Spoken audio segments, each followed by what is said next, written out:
السلام علیکم ورحمۃ اللہ۔ یہ وہ پہاڑ ہیں جنہوں نے رسول اللہ صلی اللہ علیہ وسلم کی زیارت کی ہے۔ رسول کریم علیہ السلام کے قدمین شریفین جن پہاڑوں پر لگے اور جن پہاڑوں نے حضور کی رج رج کے زیارت کی،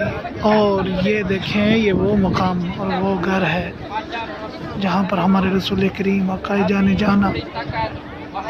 اس سارے جہان کی جان دنیا میں تشریف لائے، حضور کی جائے ولادت ہے۔ دروشی پڑھیے، یہ وہ مقام ہے جہاں پر حضور علیہ السلام نے دنیا میں جلوہ گری فرمائی۔ جس سہانی گھڑی چمکا طیبہ کا چاند، اس دل افروز ساعت پہ لاکھوں سر۔ اور غالب گمان سے یہ پہاڑ جبل ابی قبیس ہے۔ یہ وہ پہاڑ ہے جس پر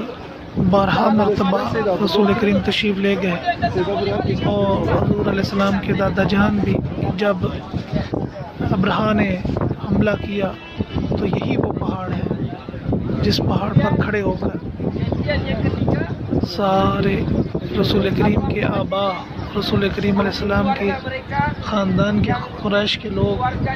یہاں کھڑے ہو کر ہاتھیوں اور انسانوں کو ابابیلوں کے ہاتھوں تباہ ہوتا دیکھ رہے تھے۔ یہی وہ پہاڑ ہے جس نے یہ بھی منظر دیکھا، اس لیے کہ یہ سامنے اس طرف خانہ کعبہ شریف ہے، اس طرف یہ جو نظر آ رہے ہیں ٹاورز، ان کے نیچے کعبہ شریف جلوہ افروز ہے، اور یہاں دور کھڑے ہو کر حضرت سیدنا حضرت عبد المطلب اور آپ کے دیگر احباب یہ منظر دیکھ رہے تھے، اور اس مقام پر ابرہہ اور اس کے